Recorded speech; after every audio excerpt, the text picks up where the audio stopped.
자, 그런데 여기에서 사울이 지은 죄를 한번 생각해 볼 필요가 있어요. 우리 시편 50편 생각하면서 감사로 드리는 제사, 하나님이 기쁘시게 받으시는 제사에 대해 생각하면서 이 사울의 죄를 생각해 보았죠. 어떤 죄였습니까? 아말렉과 싸우면서 하나님께서 이 아말렉을 진멸하되 그들의 가진 모든 재물까지도 다, 그들이 가진 모든 소와 양까지도 다 진멸시켜라.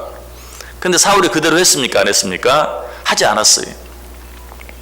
사울이 다른 것은 다 진멸하되 좋은 소와 좋은 양은 진멸하지 않고 끌고 왔어요. 하나님이 그 죄를 책망하죠. 네가 어찌하여 그렇게 하였느냐? 사울이 뭐라고 말합니까? 나를 위해서가 아니라 하나님께 드릴 제사를 위하여 그렇게 했습니다. 그러나 그는 그 죄 때문에 결국 왕위에서 쫓겨남을 당하고 말았어요. 하나님께 버림을 받고 말았어요. 자, 여기서 이 사울이 지은 죄와 다윗이 지은 죄를 한번 비교해 보세요. 사울이 지은 죄는 아말렉을 진멸시킬 때 소와 양도 다 진멸해라 라는 그 하나님의 명령을 어기고 소와 양을 끌고 온 것. 다윗의 죄는 자기의 너무나 충성스러운 신하였던 우리아의 아내 밧세바를 범한 죄. 거기서 끝났습니까? 그 죄를 감추기 위하여 그 충신 우리아까지도 전쟁터에 보내서 죽게 만든. 자, 누구의 죄가 더 큽니까? 비교해 볼 필요조차도 없죠. 다윗의 죄가 훨씬 더 커요. 사울이 지은 죄는 소와 양을 탐낸 정도? 그 정도에 불과해요. 그것도 사울이 말한 그대로라면 하나님께 제사 드리기 위해서 그렇게 한 것뿐이에요. 능히 용서할 수도 있는 그런 죄예요. 어쩌면 죄라고 말하기보다도 실수 정도에 불과해요. 그러나 다윗은 어때요? 그 어떤 것으로도 변명할 수 없는 너무나 엄청난 간음죄, 또 살인죄, 아니 하나하나 따져보면요, 십계명 제1계명부터 십계명까지 다 어긴 죄라고 말할 수 있어요. 그런데 사울은 자기의 죄를 용서받지 못했지만 다윗은 그 죄를 용서받았다. 그 이유가 무엇인가? 다윗의 죄가 사울의 죄보다 작았기 때문이 아니, 사울의 죄가 다윗의 죄보다 컸기 때문이 아니, 다윗은 그 죄를 짓고 어때요? 하나님의 그 인자하심과 긍휼하심에 의지해서 나는 내가 지은 죄로 말미암아 죽어 마땅합니다. 그러나 내 죄보다 더 큰, 내가 지은 그 엄청난 죄까지도 능히 용서할 수 있는 하나님의 인자하심, 하나님의 그 긍휼하심, 그것에 의지하여 내가 기도하오니 나를 용서해 주소서. 하나님의 인자하심과 긍휼하심에 의지해 기도했을 때 그 죄를 용서받을 수 있었어요. 그러나 사울은 어땠습니까? 네가 왜 그렇게 했느냐? 내가 소와 양을 다 진멸시키라고 하지 않았느냐? 라고 말했을 때 다윗처럼 내가 죽을 죄를 지었습니다. 하나님의 인자하심과 긍휼하심은 나를 용서해 주옵소서 라고 했다면 그도 능히 그 죄를 용서받았을 거예요. 그러나 뭐라고 말했어요? 내가 하나님을 위하여, 하나님께 드릴 제사를 위하여 그렇게 하였나이다. 결국 뭐예요? 자기의 의의를 주장한 것이. 내가 뭐 그렇게 큰 잘못을 했습니까? 하나님 사랑해서, 하나님을 위해서 내가 한 일입니다. 자기의 의의를 내세우면서 그러니 용서해달라고 구했어요. 여러분, 우리의 의의로 우리는 그 어떤 죄도 용서받을 수 없어요. 우리는 오직 누구의 의의로? 하나님의 의의, 하나님의 인자하심과 하나님의 긍휼하심에 의해서만 죄 용서함 받을 수 있어요. 제가 여러 번 말씀드렸어요. 우리의 의의는 어떤 의의다? 우리의 의의는 마치 우리의 속옷, 내 의의는 우리의 속옷인 내 의의와 같은 그런 의의, 더러운 의의에 불과하다.